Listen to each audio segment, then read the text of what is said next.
بسم اللہ الرحمن الرحیم۔ نواسۂ رسول اپنے جانثاروں کے لاشیں اٹھا کر نڈال ہو چکے ہیں، لیکن شجاعت حیدری کی جھلک اب بھی چہرے پر چمک رہی ہے۔ شیر خدا کے شیر اپنے تمام اثاثے لٹانے کے بعد خود گھوڑے پر سوار ہوتے ہیں۔ حضرت بی بی زینب رکاب تھامتی ہیں۔ یزیدی لشکر جب تلوار حیدری کو میدان میں دیکھتے ہیں تو ایک دفعہ ہلچل مچ جاتی ہے۔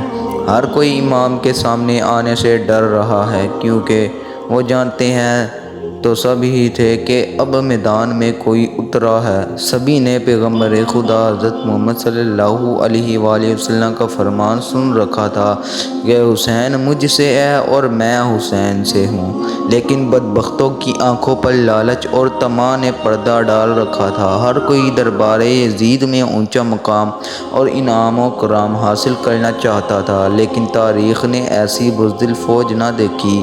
سبھی ایک دوسرے کا منہ دیکھ رہے ہیں کہ شاہ سوار کربلا کا مقابلہ کون کرے گا۔ شجاعت حیدری کے وارث کو دیکھ کر یزیدی فوج نے نہ صرف انفرادی جنگ بند کر دی، بلکہ اجتماعی حملہ کرنے کی بھی کوشش اور کسی کی جرأت نہ ہو رہی تھی۔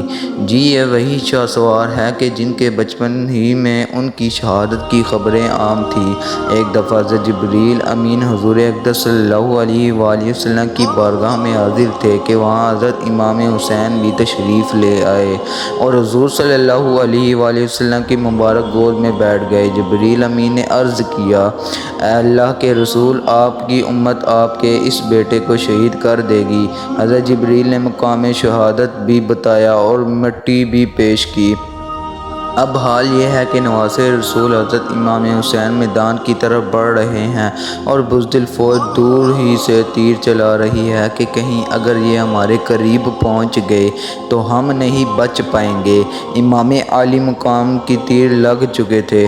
شمشیر حیدری پر پورا لشکر یکبارگی سے حملہ آور ہوتا ہے۔ خوف کے مارے فوجیوں کی گردنیں کٹ رہی ہیں۔ سینکڑوں یزیدی فوجی جہنم واصل ہو چکے کہ اچانک امام علی مقام کو اذان کی آواز آئی اور آپ نے اپنی تلوار روک دی اور نماز پڑھنے کی مہلت مانگی۔ یہی وہ وقت تھا کہ جب شمر کے جوش دلانے پر مالک کندی نے پیچھے سے ایک ایسا وار کیا کہ تلوار کلہہ مبارک کو کاٹتی ہوئی کاسہ سر تک پہنچ گئی۔ خون کا فوارہ نکل پڑا۔ جیسے جیسے وقت گزر گیا تو امام کے جسم پر تلواروں، نیزوں اور تیروں کے زخم بڑھتے جا رہے تھے، لیکن پھر بھی کسی کی ہمت نہ تھی کہ شجاعت کے اس گراں کو شہید کر سکے۔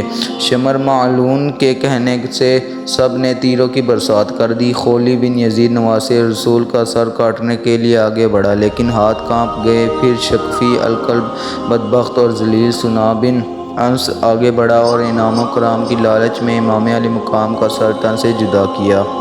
ملعون ابن زیاد کے حکم پر تمام سر نیزوں پر چڑھا دیے گئے اور جسم اطہر کو گھوڑوں کی ٹاپوں تلے پامال کیا گیا۔ شہادت حسین رضی اللہ تعالیٰ عنہ انسانی کا ایک غیر معمولی واقعہ ہے کہ پیغمبر کے پیروکاروں نے اپنے نبی صلی اللہ علیہ وآلہ وسلم کے نواسے کو بے دردی سے شہید کر کے اس کا سر اقدس نیزے پر سجایا۔ یہی نہیں، خاندان رسول صلی اللہ علیہ وآلہ وسلم کے شہزادوں اور اصحاب حسین کو بھی اپنے انتقال کا نشانہ بنا کر انہیں موت کے گھاٹ اتار دیا۔ نواسۂ رسول حسین ابن علی رضی اللہ عنہ اور ان کے 72 جانثاروں کے خون سے کربلا کی ریت ہی سرخ نہیں ہوئی، بلکہ اس سرخی نے چیز کو اپنی لپیٹ میں لے لیا۔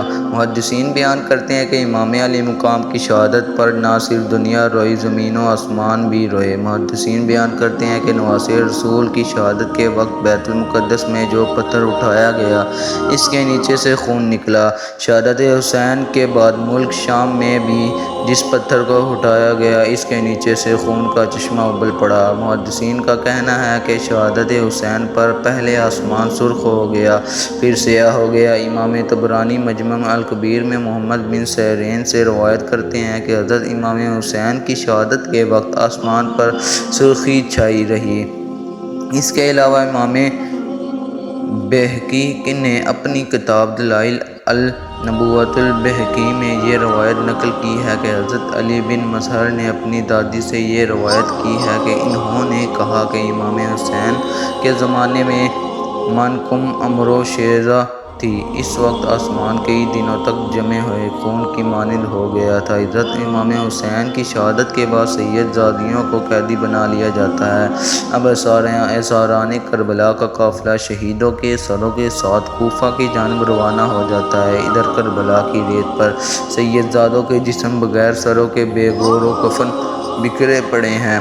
اللہ اکبر! تاریخ گواہ ہے کہ شہادت کے 3 دن بعد 13 محرم کو مقام غازر یہ ہے کہ قبیلہ بنی اسد نے خواتین دریائے فرات پر پانی پی لینے آئے تو انہوں نے بغیر سروں کے جسموں کو بکھرے دیکھا تو سب کی چیخیں نکل گئیں۔ واپس گھروں کو لوٹی اور اپنے مردوں کو بتایا کہ خاندان نبوت کی لاشیں بکھری پڑی ہیں، ہمیں ان کو دفنانا چاہیے۔ چنانچہ کچھ مردان کے ساتھ میدان کربلا پہنچے اور قبریں کھودنا شروع کر دی بھی جنازہ پڑھنے کے لیے تیار تھے کہ اتنے میں ہی گھوڑا سوار الیاس حضرت امام حسین کے جسم کے ساتھ لپٹ کر رویا۔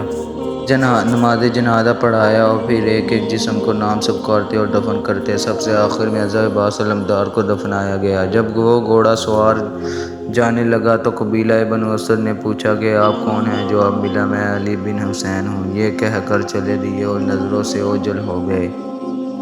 دوستو، اللہ تبارک و تعالی اہل بیت کے درجات میں بلندی عطا فرمائے اور دعا کیجیے۔ دوستو، اسی طرح اچھی ویڈیو دیکھنے کے لیے میرے چینل کے ساتھ جڑیے رہیے تاکہ آپ کو اسی طرح اچھی ویڈیو سے آگاہ کیا جائے۔ چینل کو سبسکرائب کر دیجیے اور بیل آئیکن کے گھنٹے کو لازمی دبا دیجیے اور کمنٹ میں اپنی رائے کا اظہار کیجیے۔ اللہ حافظ۔